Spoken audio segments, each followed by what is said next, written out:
va commencer avec un petit peu d'humour, s'assurer que tout le monde est réveillé, tout le monde est détendu. Vous savez, il peut y avoir des nouveaux, des fois, ils arrivent, ils voient ça, Assemblée évangélique de la Pentecôte, 3 mots qui veulent rien dire pour eux. Alors, des fois, pour détendre l'atmosphère, c'est bien. Merci, Jacob. C'est un amour. Alors, je ne sais pas si vous avez connu ça, l'émission Détecteur de mensonges, avec Patrice Lécuyer. J'aimais beaucoup ça, cette émission-là. Alors, je me gâte aujourd'hui et je vais vous dire une phrase. Je vais jouer le rôle d'un personnage biblique et vous devez discerner si c'est vrai ou si c'est faux. Je me suis déjà retrouvé nu devant les chefs des prêtres et des gardes du temple. Vous devez discerner si c'est vrai ou si c'est faux. Alors moi, je vous dis, je faisais partie des disciples, puis on dormait dans le jardin de Gethsémani. Et là, tout d'un coup, il y a comme une petite armée qui est arrivée avec des torches, puis ils venaient arrêter Jésus. On s'est réveillés. Moi, je me suis pris une couverte, je me suis abrié. Puis là, ils ont pris Jésus, puis c'était un peu la folie. Puis, bon, c'était un peu honteux, mais on s'est tous sauvés. On a comme abandonné Jésus. Mais, en tout cas, je me suis sauvé, puis il y a quelqu'un qui m'a pogné la couverte.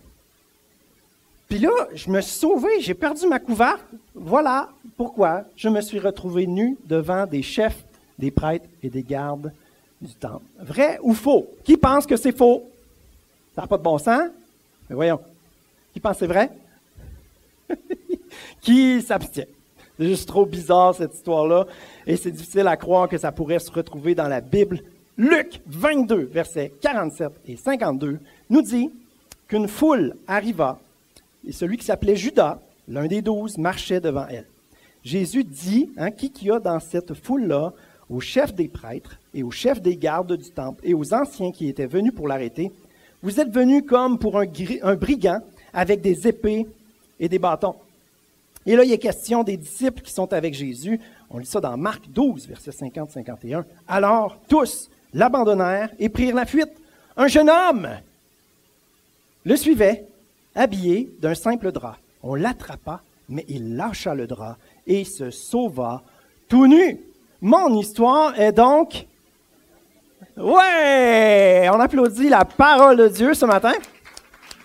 Ça, c'est le genre d'exemple de ce que je vous avais expliqué au début de la série, la véracité des écrits bibliques. La véracité, ça veut dire, ce genre d'histoire-là, c'est trop fou pour qu'il ait inventé ça puis mis ça dans la Bible. C'est comme ça ne donne pas de crédibilité aux Écritures. Mais c'est juste que ça s'est passé comme ça, que voulez-vous. Alors, ils l'ont raconté. Ça se retrouve dans la Bible. C'est des petites preuves que ça ne peut pas être faux, ce livre-là. Il n'aurait pas inventé quelque chose comme ça. Certains érudits qui analysent toutes les choses pensent que ce serait même la signature de l'Évangile selon Marc, que ce jeune homme qui s'est sauvé nu serait bien ce Marc-là, un proche de l'apôtre Pierre, qui ne faisait pas partie des 12, mais il y avait plus que les 12 apôtres qui suivaient Jésus. Donc Marc était là, dans le jardin de Gethsémani. On présume que c'est lui qui s'est sauvé, tout nu, devant les gardes du temple et les chefs des prêtres. On n'embellit pas l'histoire dans la Bible. Il y a toutes sortes d'anecdotes, toutes sortes de péripéties. Ce sont des vrais êtres humains en action, et des êtres humains surtout confrontés à la personne de Dieu. Qu'est-ce qui se passe dans la vie des êtres humains avec ce Dieu-là qui est là et qui veut intervenir? C'est ça, les livres historiques en général. Mais dans les évangiles, qui est ce Dieu? C'est Jésus. Alors dans les évangiles, on voit justement les disciples et plusieurs autres personnages qui sont confrontés à la personne de Jésus. Jésus ne laisse personne indifférent, n'est-ce pas? Et dans les évangiles, je crois que c'est ça le but des évangiles, c'est de nous inviter, chacun d'entre nous, à cheminer avec les disciples qui ont accompagné Jésus pendant 3 ans. C'est comme si les disciples disaient, OK, on va écrire ces livres-là, puis les gens qui vont lire, ils vont pouvoir comme le vivre un peu avec nous comme on l'a vécu pendant 3 ans. Alors, ils nous racontent toutes sortes d'histoires, puis là, on voit comment ils sont lents à comprendre, puis là, c'est décomplexant un peu parce que nous aussi, on lit puis on ne comprend pas trop ce qui se passe. n'est-ce pas? Hein? Mais donc, la lecture des évangiles, c'est ça. C'est un cheminement avec les disciples, comme si on faisait partie des 12, comme si on avait été témoin. À travers les évangiles, on a un accès privilégié à toutes sortes d'histoires. Et les évangiles, c'est vraiment particulièrement passionnant parce qu'on voit notre Sauveur, notre merveilleux Sauveur, Jésus-Christ, en action, dans le feu de l'action. Les 2 pieds sur terre. Dieu, humainement, ça ressemble à quoi? Jésus a dit, je suis venu, je fais les œuvres du Père, je fais ce que le Père dit. Mes œuvres témoignent du Père. Donc, OK, le Père a un cœur, mais concrètement, comment ça s'exprime? À quoi ça ressemble concrètement sur la terre, le cœur du Père? Lisez les évangiles, puis vous voyez concrètement de quoi ça a l'air. On s'enligne sur 3 messages sur les évangiles. Et ce matin, on va parler justement de toute l'action qui s'est passée jusqu'à la croix. On va s'arrêter là. Ça va être plus la semaine prochaine. La semaine prochaine, le titre, ça va être « Quand tout a changé ». Dans le sens que... oui, on a invité la semaine prochaine, c'est dans 2 semaines, excusez. Dans le sens que, à la croix, la mort, la résurrection de Jésus, ça là, c'est le centre de l'histoire de l'humanité. C'est le centre de l'histoire de l'univers. C'est le centre de la Bible. Ça doit être le centre de notre vie. Ce qui s'est passé du vendredi au dimanche de Pâques, là, 2000 ans, c'est le moment le plus intense de l'histoire de l'humanité. On va parler de ça dans 2 semaines. C'est à ne pas manquer. Et le 3e message sera apporté par notre jeune étudiante à l'école biblique. Elle va parler des paraboles. Une jeune étudiante, c'est Priscille. Hein? Donc, ce matin, le titre du message, c'est « Le Tout-Puissant avec nous ». Le Tout-Puissant avec nous. C'est qui le Tout-Puissant? C'est Dieu. Hein? Et un des titres, un des noms qu'on a donné à Jésus, c'est Emmanuel, qui veut dire Dieu avec nous. Donc, dans la Bible en entier et dans les évangiles, ce qu'on voit, c'est le Tout-Puissant qui intervient dans l'histoire de l'humanité. Et particulièrement dans les évangiles avec Emmanuel, hein, qui est Dieu avec nous, on voit le Tout-Puissant avec nous. La fin du message, je vous le dis tout de suite, ça va être une invitation à nous à être avec lui. Parce que Dieu a beau être avec nous, souvent nous, on est ailleurs. Alors, le Tout-Puissant avec nous et, idéalement, nous avec lui. On chemine à travers les évangiles, mais on chemine toute notre vie pour accueillir justement Dieu dans nos vies, le laisser agir. Donc, premier point, on appelle ça les évangiles, hein, ces livres-là. Mais j'aimerais juste nous rappeler que, oui, il y a 4 récits, mais il y a un seul évangile. L'évangile de Jésus-Christ, mort pour des pécheurs. Il y a un évangile, 4 récits de l'évangile. Comprenez la nuance quand même? Il y a une seule bonne nouvelle, mais 4 personnes qui l'ont raconté de façon différente. Avec une approche différente, une saveur, une couleur, une personnalité différente, avec des intentions différentes, des buts différents, un message différent. Pas un autre message, mais le même message, le même but central qu'on va voir tout à l'heure, mais avec des éléments secondaires, des emphases différentes, des intentions différentes. Regardons tout de suite le but principal des 4 évangiles. L'apôtre Jean, le disciple que Jésus aimait, le dit tellement bien dans Jean 20, chapitre 30 et 31, Jean 20, verset 30-31, qui nous dit « Afin que vous croyiez que Jésus, le Jésus de Nazareth, est le Messie. Le Messie, c'est le Messie promis, le roi, le prophète, le sauveur. Que le Messie, le Fils de Dieu, que vous croyez en lui et qu'en croyant, vous ayez la vie en son nom. » Le but des 4 auteurs, c'est qu'on puisse lire ce qu'ils ont écrit et qu'on puisse croire. Comme eux. Ils ont été lents à croire. Ça a été difficile pour eux de croire, de comprendre, d'accepter. Ça a été tout un cheminement. Et pour nous aussi, on doit faire ce cheminement-là. Et normalement, si on le fait avec sincérité de cœur, avec ouverture, avec un désir de comprendre, on lit les évangiles, puis on devrait en venir à croire. Et lorsqu'on croit, qu'est-ce qui se passe? On a la vie en son nom. On a la vie en qui Jésus est. L'expression « en son nom », ça veut dire « en qui il est ». Ce message-là, hein, afin que vous, qui est le vous, c'est l'humanité entière. Et il y a toutes sortes de monde, hein? Juste dans nos vies, chacun d'entre nous, souvent on va dire ça, hein? Il y a toutes sortes de monde, hein?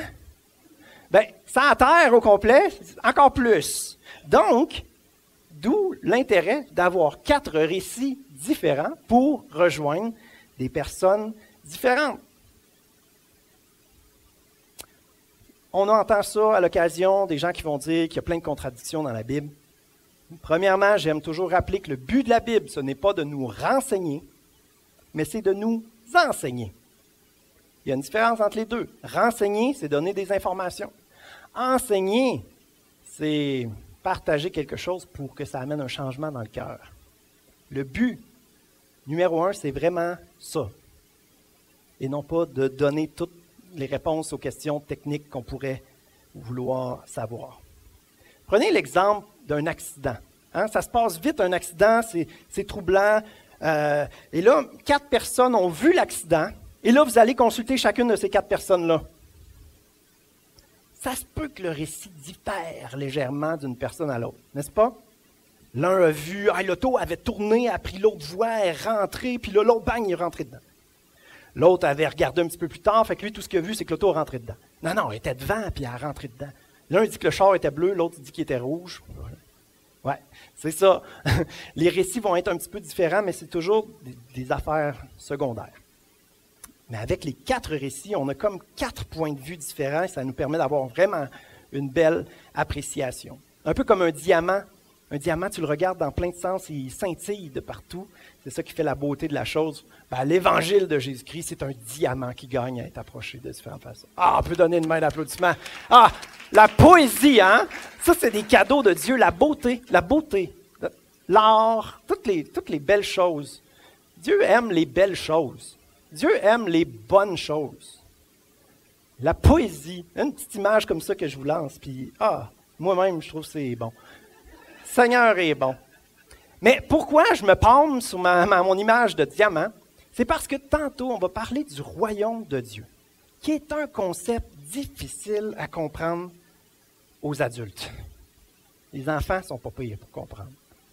Mais quand on a de la misère, on va voir que les disciples ont de la misère, mais nous aussi, puis ne sous-estimez pas ce que veut dire le royaume de Dieu. C'est un concept très riche, très large, et on va essayer de le comprendre un petit peu plus. Rappelez-vous juste de ça, que la beauté, ça fait partie des valeurs du royaume de Dieu. Dieu donne une créativité. C'est beaucoup plus large que juste quelques points techniques. Donc, 4 approches différentes, 4 emphases différentes. Vitement, les 4 évangiles, c'est quoi? L'évangile selon Matthieu s'adresse principalement aux Juifs. Il va faire beaucoup d'allusions à l'Ancien Testament. La phrase clé, ce serait « Tout est accompli ». Vous voyez, toutes les prophéties de l'Ancien Testament, ça c'est accompli. Toutes les histoires de l'Ancien Testament, ça culmine en Jésus-Christ. Lui, il fait parfaitement tout ce qu'on avait apprécié un petit peu dans l'Ancien Testament. Matthieu s'adresse surtout aux Juifs. Marc, c'est lui qui l'a écrit le plus vite. Il a écrit de l'action. Voici ce que Jésus a fait. Il y a un mot qui revient souvent, c'est « aussitôt ». Avec Marc, là, c'est tac, tac, tac. On dirait que le ministère de Jésus, ça a duré 1 mois et demi. C'est efficace. Il vous raconte des histoires. Puis dans le fond, son but, c'est quoi? Lisez ce que Jésus a fait, là, puis vous devriez comprendre qu'il n'était pas n'importe qui. Fait que Marc, c'est ça. Si vous aimez l'action, c'est pour vous. Luc, c'est le médecin. Hein? Un médecin, ça se soucie des êtres humains. Mais comme de fait, dans l'évangile de Luc, on remarque qu'il va parler beaucoup des malades, des marginalisés, des femmes aussi. Il va y avoir plusieurs paraboles, parfois 3 paraboles qui veulent dire la même chose, mais qu'il y en a une qui s'adresse aux hommes, une qui s'adresse aux femmes, une qui s'adresse aux religieux. Jésus avait le souci que chaque personne comprenne. Et il y a cette sensibilité-là aux femmes qui est complètement révolutionnaire à l'époque. Souvent, on a tendance à dire que la Bible est misogyne. Non, elle est très féministe dans le sens qu'à l'époque, c'était révolutionnaire. Jésus aime autant les hommes que les femmes. Ça sonne tellement banal, niaiseux de dire ça, mais il y a 2000 ans, dans la société juive, c'était une autre histoire. Le quatrième, c'est l'évangile de Jean, n'est-ce pas? Jean, lui, va assumer d'avoir un langage spirituel, un langage un peu plus mystérieux pour qu'on comprenne les réalités spirituelles. Donc, si vous aimez ça, vous, un petit peu, vous avez un petit côté philosophique, là, qui n'a pas peur d'avoir des images spirituelles pour comprendre les choses, ben, l'évangile selon Jean va être votre préféré. Bref, voilà, dans l'ordre, Matthieu, Marc, Luc, Jean, l'Ancien Testament accompli, c'est dans Matthieu qu'on trouve ça, full d'action, dans Marc, parce que j'ai pris un mot anglais, très humain, hein, dans Luc, puis le plus philosophe, le plus imagé, le langage le plus spirituel, ça serait dans Jean. Bon, j'ai fini mes 5 introductions. On s'attaque au sujet principal qui est 4 enseignements essentiels et incontournables des évangiles. 4 enseignements essentiels et incontournables. Premier, Jésus est tout-puissant et aimant. Ultimement, c'est Dieu est tout-puissant et aimant, est manifesté dans la personne de Jésus dans les évangiles. Le deuxième, c'est le royaume de Dieu c'est. Ça, c'est le point que j'introduisais tout à l'heure, comme de quoi c'est peut-être un petit peu plus compliqué, je dirais pas compliqué, mais profond, grand et merveilleux à découvrir que de simple et banal technique. Le troisième, les Juifs sont lents à comprendre, nous aussi d'ailleurs. Quatrième, Jésus appelle à le suivre. On va mettre l'accent surtout sur les points 2 et 4 parce qu'il y aurait trop de bonnes choses à dire, on n'a pas le choix de choisir. Donc, Dieu est tout-puissant et aimant. En gros, quand Jésus est dans la place, c'est merveilleux. Quand Jésus est dans la place, tout est possible. Il est tout-puissant. Il peut tout. Tout est possible. Et il est aimant. C'est de toute beauté. Comment il relève la dignité, comment il est plein de compassion pour adresser des problèmes, la souffrance dans l'humanité. Jésus est tout-puissant et aimant. Et ce qu'on voit à travers Jésus, on voit le cœur du Père. Le cœur du Père qui s'exprime à travers Jésus. Ses œuvres témoignent de lui. Il est tout-puissant, tu dis, dans Marc 4, Jésus il est dans le bateau en train de dormir. Ses disciples, plusieurs, c'est des pêcheurs de métier, la tempête est tellement intense qu'ils sont terrifiés. Ils réveillent Jésus. Jésus, qu'est-ce qu'il fait? Il dit, « Hey, le vent, là, la mer, relaxe un peu, là, je dormais, moi. » Puis la tempête arrête. Marc 4, verset 41. Je ne sais pas s'il a pris ce ton de voix-là. Mais bref, il a arrêté la tempête, puis les disciples, ils capotent. Ils furent saisis d'une grande frayeur. Et ils se disaient les uns aux autres, « Qui est donc cet homme? » Même le vent et la mer lui obéissent. Ils capotent. Ils sont subjugués. Jésus est vraiment tout-puissant. Dans Marc 7, il va guérir un homme sourd et muet. Et c'est une belle scène, c'est quelque chose de beau qui se produit. Et dans Marc 7, verset 37, on voit la conclusion. Ceux qui ont pu assister à ça, qu'est-ce qu'ils en ont conclu? Qu'est-ce qu'ils ont vu? Ça dit tout simplement, rempli d'étonnement. Il disait, il fait tout à merveille. Il fait même entendre les sourds et parler les muets. Qui est donc cet homme tout-puissant? Qui est donc cet homme plein d'amour? Il fait tout à merveille. Dieu est tout-puissant et aimant, et c'est ce que Jésus nous a montré. Il y a cet aspect-là, que Dieu est tout-puissant et aimant, mais il attend, regarde, il cherche la foi, il cherche l'ouverture. Il attend qu'on demande. Et comme cet aspect-là, tout au long des évangiles, qu'il faut préparer nos cœurs. Jean-Baptiste va préparer vos cœurs. Hein? Repentez-vous, préparez vos cœurs. Il vient aplanir le chemin pour que le Sauveur puisse entrer. Préparez vos cœurs. Faites de la place pour Jésus, pour qu'il puisse faire des choses glorieuses et merveilleuses. Donc les deux vont ensemble. Dieu est puissant et aimant, mais ça prend des cœurs désireux de le voir agir. Les deux sont ensemble tout au long des évangiles. Qu'est-ce qu'on devrait comprendre de ça? Que Dieu veut agir, que sa toute-puissance, que son amour sont accessibles pour nous et devraient être le centre de nos vies. Amen? C'est bon les évangiles, quand même? Deuxième point, le plus complexe, soyez bien attentifs, plus complexe, mais tellement riche, tellement important. Le royaume de Dieu, c'est, vous reconnaissez, un paquet de paraboles qui commencent par ça. Jésus qui prend tous les moyens qu'il trouve pour essayer de faire comprendre ce que c'est le royaume de Dieu. Il va prendre des images très concrètes de la vie de tous les jours. Priscille va nous en dire plus là-dessus. Gâche pas tes punchs. Petite parenthèse, le royaume de Dieu et le royaume des cieux, c'est la même chose. Dans les évangiles, parfois, c'est une expression qui va être utilisée. Royaume de Dieu, royaume des cieux, same thing. Même chose. C'est équivalent. Donc, dans l'évangile de Matthieu, particulièrement, on va avoir beaucoup d'éléments sur le royaume. Pourquoi? Parce qu'il s'adresse aux Juifs, qui pensent que le royaume de Dieu, c'est la nation d'Israël victorieuse, suprême, qui domine sur tout.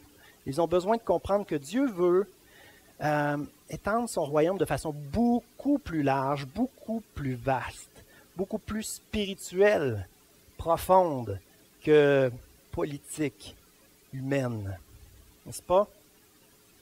Jésus veut que son royaume se répande sur la terre comme au ciel. Tout bon Québécois connaît ce passage du Notre Père, n'est-ce pas?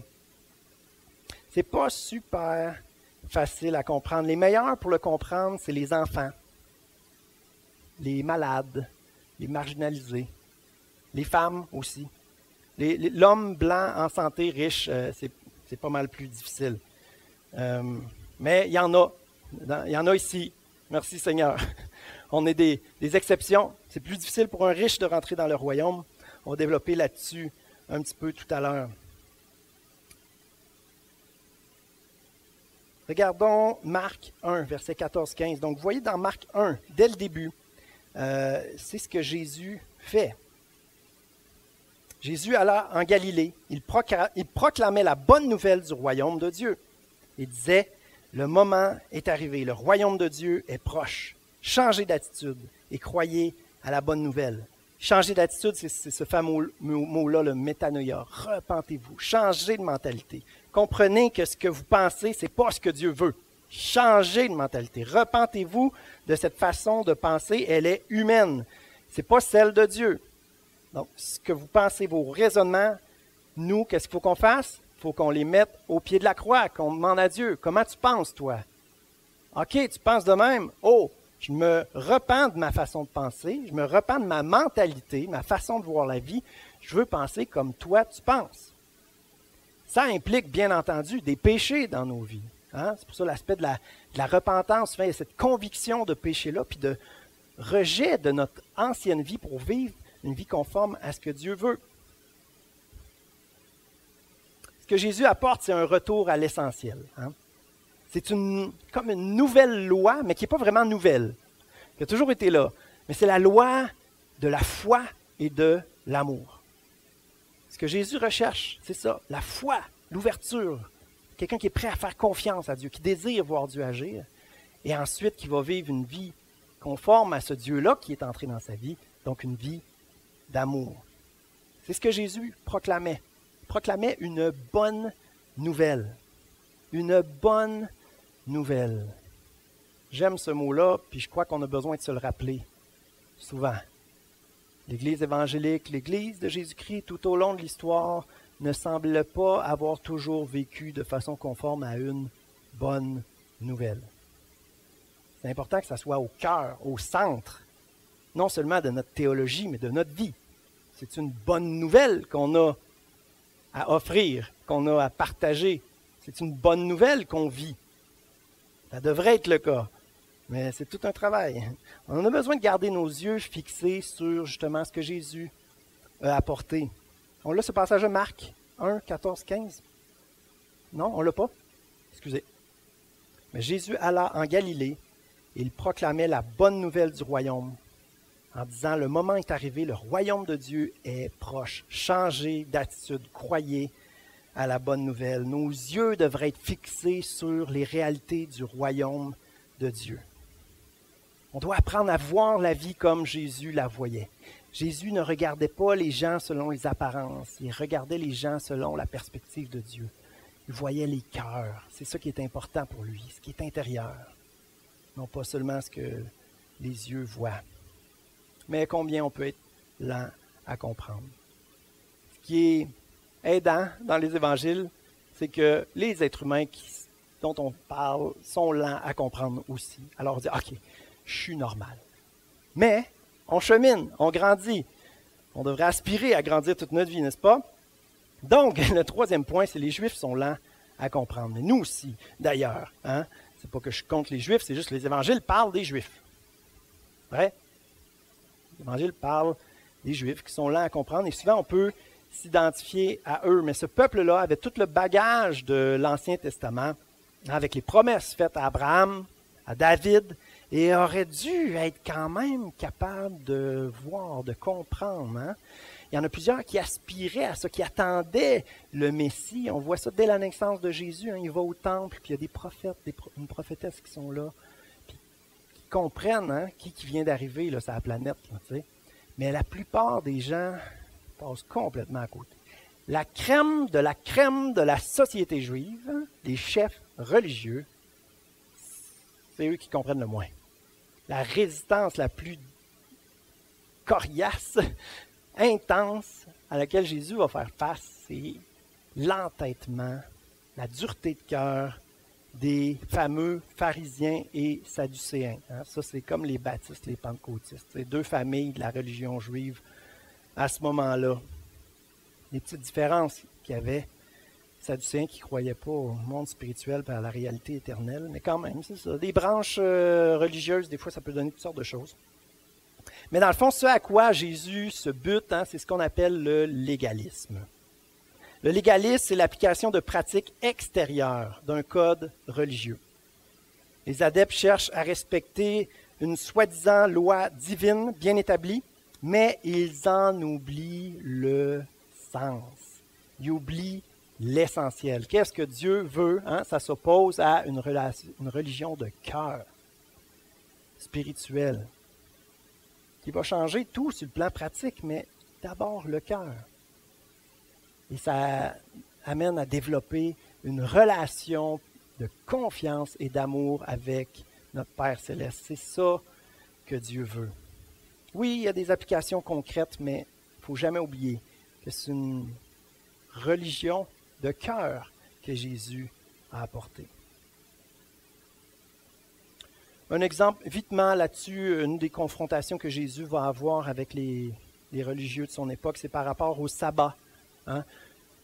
On a un excellent exemple dans Marc 2, mais je vous invite à le lire vous-même, versets 23 à 28. En gros, la conclusion à tirer, c'est que le sabbat, hein, cette journée de repos-là, comme imposée au peuple, une journée de repos. En fait, c'est un cadeau de Dieu.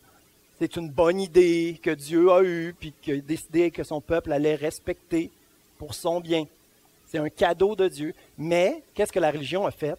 A fait de ce cadeau de Dieu un principe religieux à respecter. Puis si tu ne respectes pas, ben Dieu ne t'aime plus. C'est ça le problème. Ça devient, au lieu de recevoir un cadeau de Dieu puis de vivre librement dans la bonne volonté de Dieu, ben, tu deviens esclave d'un paquet de règles, puis là, tu es tout pogné, puis tu ne peux pas faire ci, tu ne peux pas faire ça. Puis en fait, c'est pas à Dieu complet à ce moment-là. Hein? C'est aux hommes qui estiment ces règles religieuses-là, puis que là, tu es impeccable, puis bravo, champion. Je ne veux pas passer trop de temps sur ce troisième point. Je voulais surtout miser sur le royaume de Dieu. Et le quatrième point qui est Jésus appelle à le suivre. C'est le quatrième point dans la liste. Jésus est tout-puissant et aimant. Pourquoi résister à Jésus? Pourquoi ne pas vouloir le tout-puissant Dieu aimant dans nos vies? La question se pose, hein? Honnêtement, pourquoi? Pourquoi pas? Il n'y a pas de raison. Deuxièmement, un petit peu difficile à comprendre ça. Il n'y a pas une religion qui peut mettre des règles là-dessus puis nous aider à comprendre techniquement c'est quoi le royaume de Dieu. C'est plus grand que ce qu'on peut comprendre. C'est plus riche, c'est plus vaste, c'est plus merveilleux, c'est plus plein de vie, c'est plus parfait que ce que l'être humain peut comprendre. Mais c'est à chacun d'entre nous de cheminer puis d'essayer de comprendre ce que Dieu veut pour notre vie. Les Juifs sont lents à comprendre, ouais, nous aussi. Mais le quatrième point, Jésus appelle à le suivre. J'avais une petite réflexion cette semaine. Jésus ne demande pas à ses disciples de l'aimer. Il appelle à le suivre. Vous savez, quand on côtoie quelqu'un de tout-puissant et aimant, on finit par l'aimer aussi. Plus on est près de Jésus, plus on est en amour avec Jésus. Il est merveilleux. Plus tu es proche de Jésus, tu le suis. Lui, il dit, suivez-moi. Là, alors que tu le suis, tu découvres à quel point il est merveilleux. Tu es conquis. Tombe en amour. Tu apprends à le suivre. Puis plus tu le suis, plus tu découvres à quel point il est vraiment merveilleux. C'est une sagesse infinie. Il est parfait. Suivre Jésus, c'est ce qu'on appelle le discipolat. Il fait des disciples. Pas juste des suiveux non plus, mais des disciples, des apprenants. C'est pas juste d'avoir une rencontre avec Jésus, mais c'est d'avoir une vie à suivre ce Jésus-là. Jésus ne veut pas un fan club. Non, il veut des disciples. Suivre Jésus. Jésus n'est pas venu pour nous impressionner, il est venu pour nous sauver, pour changer de vie du tout au tout. Jésus était plein de grâce et de vérité, la Bible va dire. Hein? Mais il y a deux options face à Jésus. Quand on le connaît, quand on découvre qui il est, il y a l'option de le suivre et il y a l'option de le fuir. Le suivre ou le fuir. Le suivre, c'est s'attacher à lui. S'attacher à lui. Le fuir, c'est l'ignorer, lui résister. Souvent, ça implique qu'en fait, qu'on est resté attaché à autre chose. S'attacher à lui, ça veut dire arrêter de s'attacher à certaines choses pour s'attacher à lui. S'attacher à lui, un peu comme une branche sur une plante, ça implique d'être nourri par lui. Une branche a besoin de la tige principale, des racines pour être nourrie. S'attacher à lui, c'est ça, être fixé sur lui. Donc, de se nourrir de lui, de s'alimenter, de s'abreuver de lui, de ses enseignements. Et juste en passant du temps dans sa présence, à l'admirer, à l'adorer, plus on est dans sa présence, plus on est transformé par lui. Toujours pour le mieux. S'attacher à lui, c'est cet élément-là d'intimité qui se développe, qui grandit. Mais lui résister à l'inverse, c'est rester attaché à notre vie, avec nos objectifs, nos ambitions personnelles, à notre manière, avec nos capacités. Sans sa direction, sans son soutien. C'est ça. C'est vivre indifféremment de lui. C'est le fuir. C'est de faire semblant qu'il n'existe pas. C'est lui tourner le dos et faire notre vie comme on le veut. Quelle bataille pour l'être humain. Piler sur son orgueil. Accepter d'avoir un sauveur. Accepter d'avoir un maître, un guide, un seigneur.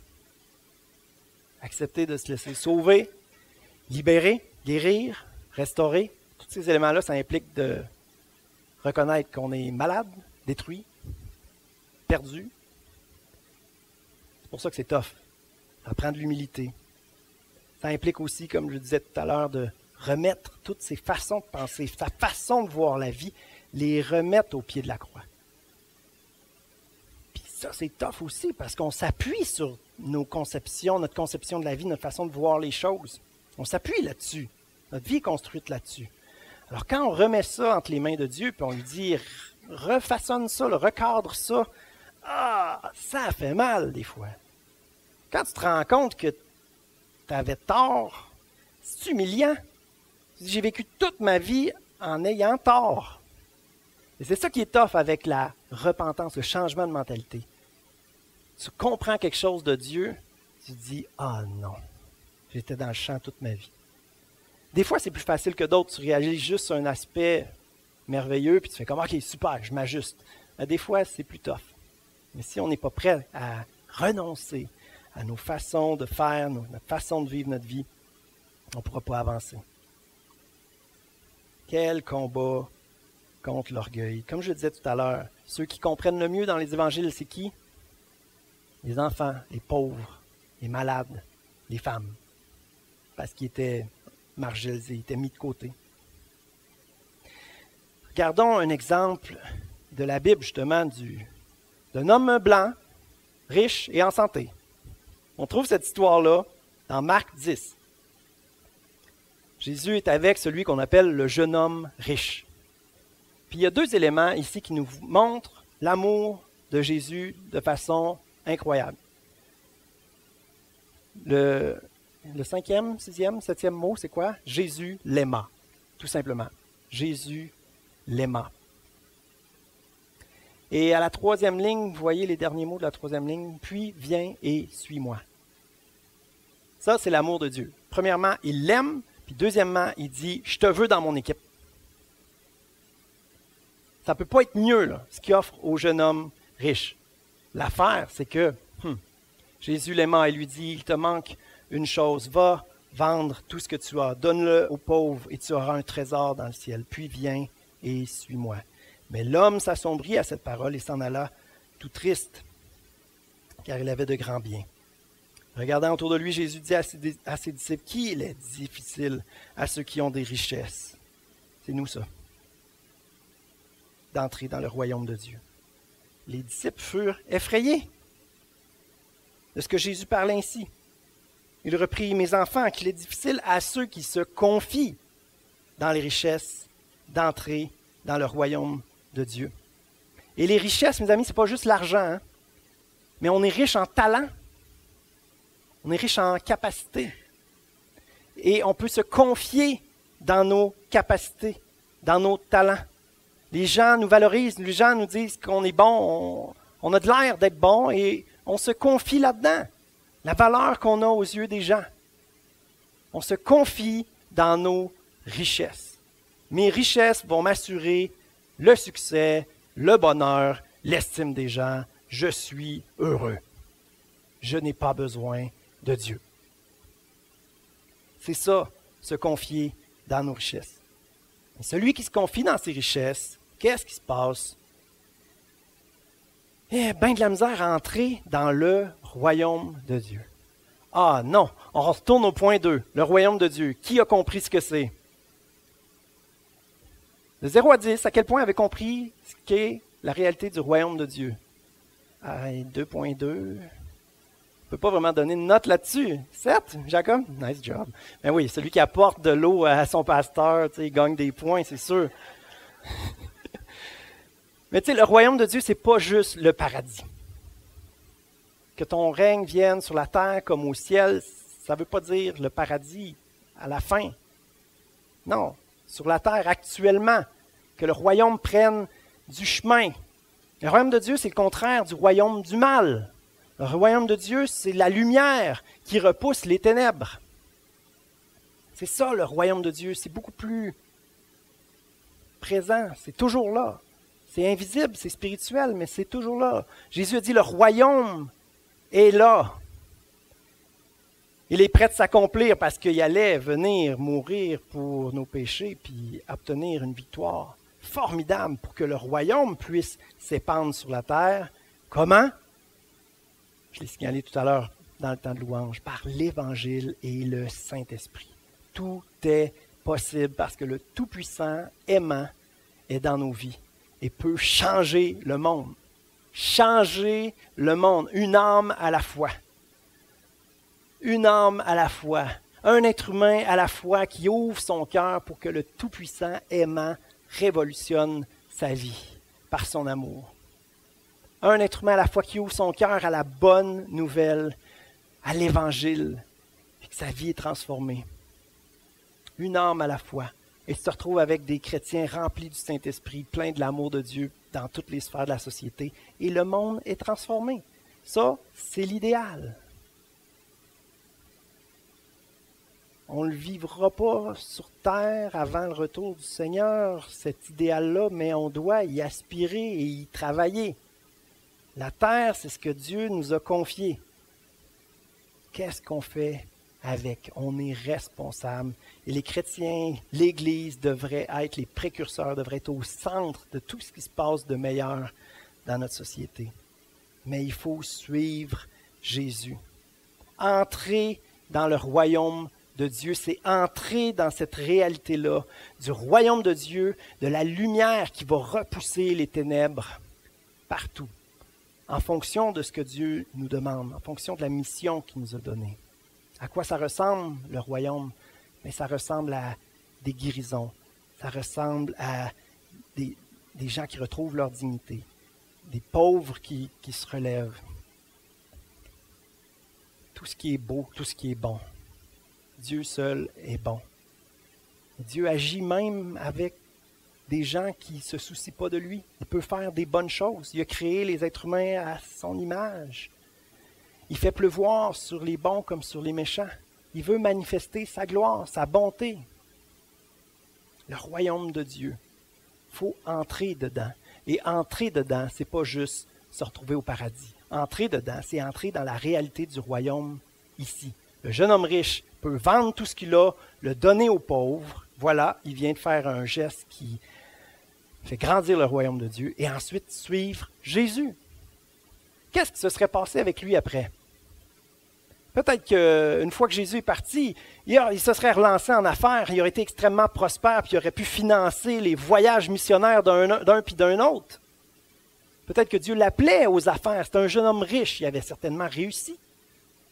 Peu importe ce que le Seigneur veut faire avec lui, peu importe la mission qu'il a pour un tel, pour un autre tel, pour un autre tel. L'important, c'est de vivre pour Dieu, de contribuer à l'avancement du royaume dans tout ce qu'on fait. Le royaume de Dieu, mes amis, ce n'est pas de lire sa Bible puis d'aller à l'église. Ça, c'est des bonnes disciplines chrétiennes de base dans la vie de l'Église en tant que membre de cette famille-là, mais le royaume, c'est de vivre pour Dieu, de le laisser briller à travers nous pour repousser les ténèbres. Le royaume de Dieu est ici. Et la puissance de l'Évangile, la puissance du Saint-Esprit fait que tout peut changer avec Jésus. Il va être question du salut dans ce passage-là, un petit peu plus tard, dans Marc 10, versets 25-27. Jésus va dire, il est plus facile pour un chameau de passer par le trou d'une aiguille, ce qui est impossible, à un riche d'entrer dans le royaume de Dieu. Alors là, les Juifs sont vraiment découragés.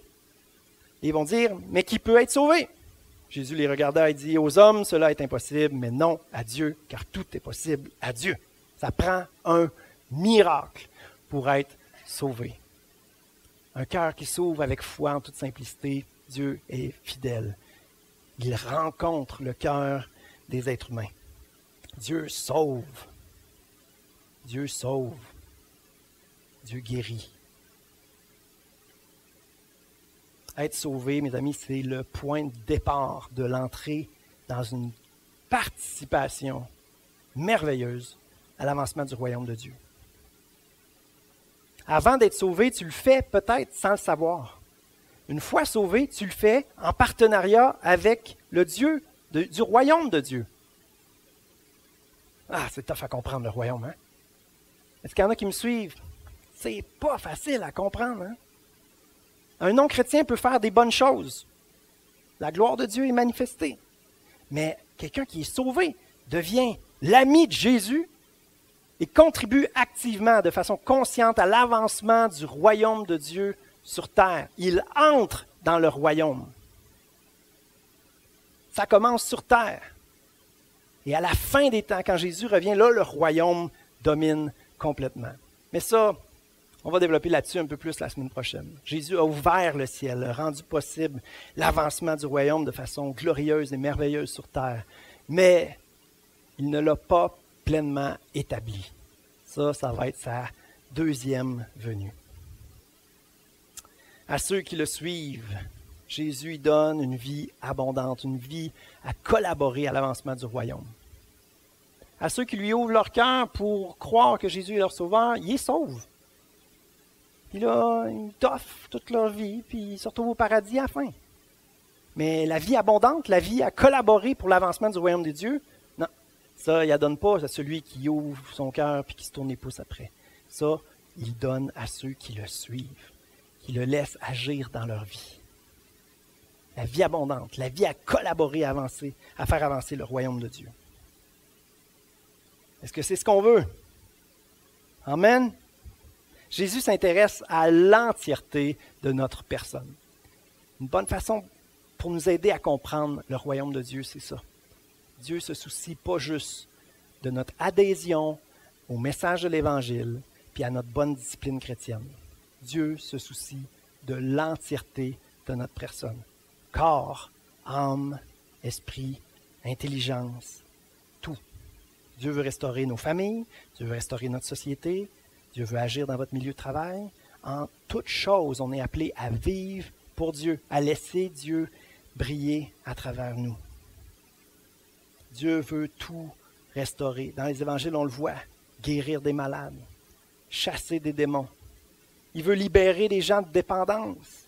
Il veut nous guérir de l'amertume, du ressentiment qui dévore l'être humain. Il n'y a rien de plus toxique que ça dans un être humain. Même les médecins, à cette heure, sont conscients de ça. Il n'y a rien de pire que le ressentiment, que l'amertume. Il veut donner une vie nouvelle, une restauration complète. Pas parfaite sur terre, mais de mieux en mieux. Totale, complète. À ce qu'on appelle la glorification. Un nouveau corps. On va être libéré de ce corps imparfait. Pas mauvais. Bon outil, utile, fonctionne. Des fois mieux que d'autres. Fait partie des injustices sur terre. Mais on peut faire des grandes choses avec le Seigneur. Il est tout-puissant, il est aimant, il veut agir à travers nous. On veut suivre Jésus. Je termine avec ce passage-là. Jésus qui invite ses disciples, après avoir fait une pêche miraculeuse. Voici ce que ça dit dans Luc 5, verset... vous pouvez aller voir ce passage-là compilé, versets 5 à 11, mais à la fin, voici ce que ça dit. Ils ramenèrent les barques à terre, laissèrent tout et le suivirent. C'est fort quand même, ces mots-là. C'est le genre de phrase dans la Bible que tu peux lire vite, puis tu continues, ou que tu peux t'arrêter. Oh, ils laissèrent tout et le suivirent. Ils laissèrent tout et le suivirent. J'ai-tu dit en terminant? Ah non. En terminant, comment suivre Jésus? OK? 2 choses, en 3 temps. Ça va être très simple, ça. OK? À l'occasion, s'arrêter et lui demander comment il veut qu'on le suive. C'est-à-dire, de temps en temps, s'arrêter puis faire un bilan avec lui. Est-ce que ma vie correspond à ta volonté pour moi? De temps en temps, ça prend un check-up. Au quotidien, j'ai dit s'arrêter et lui demander. Au quotidien, s'arrêter et lui demander. Qu'est-ce que tu veux que je fasse aujourd'hui? Et, en tout temps, s'arrêter et lui demander. C'est-à-dire constamment être à l'écoute. Est-ce que tu veux que je dise quelque chose? Qu'est-ce que tu veux que je fasse? Donc, de temps en temps, un bon gros bilan, à tous les jours, une belle consécration de la journée et en tout temps, être à l'écoute de ce que Dieu veut. C'est ça, suivre Jésus. C'est pas sorcier, comme on dit au Québec. C'est pas si compliqué. Mais Dieu fait des grandes choses quand on le laisse agir, quand on s'arrête à l'occasion puis qu'on lui demande qu'est-ce qu'il veut pour notre vie.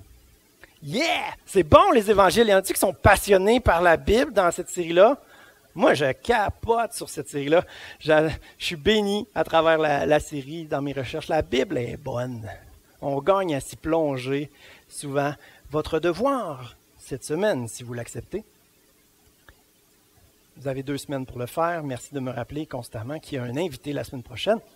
Jean 18 à 20. On va justement lire un récit de la crucifixion et ensuite aller voir dans les lettres. Parce que c'est dans les lettres qu'on nous explique ce que Jésus a accompli. Les évangiles se terminent avec la mort, la résurrection, quelques petites histoires. Mais c'est dans les lettres qu'on comprend ce que Jésus a accompli. Alors, on va aller lire Jean 18 à 20, ainsi que Hébreux 8 et 9. Pas trop dur, 5 chapitres. La semaine passée, c'était 16. 5 chapitres, 2 semaines. Alors, vous allez être bénis à travers ça. Prenez le temps de méditer, de réfléchir. Laissez le Saint-Esprit vous enseigner. Après ça, le pasteur va partager ses affaires. Vous dites, ouais, je savais, le Saint-Esprit me l'a appris. Oui, puis là, c'est tellement merveilleux de découvrir qu'on est vraiment à l'école du Saint-Esprit et qu'il nous enseigne. Alors, juste prier pour vous en terminant. Merci, Seigneur, pour notre belle Église, notre belle assemblée. On veut avancer avec toi, Seigneur, collectivement, mais on a besoin de le faire chacun, Seigneur, individuellement. Alors, je te prie, oh Dieu, pour chaque personne qui est ici, Je te prie, Seigneur, pour des rencontres transformatrices, Seigneur, dans chacune des vies. Que ta lumière brille, Seigneur. Toi qui fais pousser ces belles semences du royaume, puis qui amène la vie, qui amène la réconciliation, qui amène la guérison. Viens, Seigneur, déposer les semences de ton royaume en nous, que ça puisse pousser alors que tu l'arroses par ton esprit dans ta présence. Que ta lumière brille, Seigneur, qu'on puisse porter du bon fruit, te ressembler, te représenter. Merci Jésus pour le privilège de te connaître et agis encore plus dans nos vies. Au nom de Jésus compris, Amen.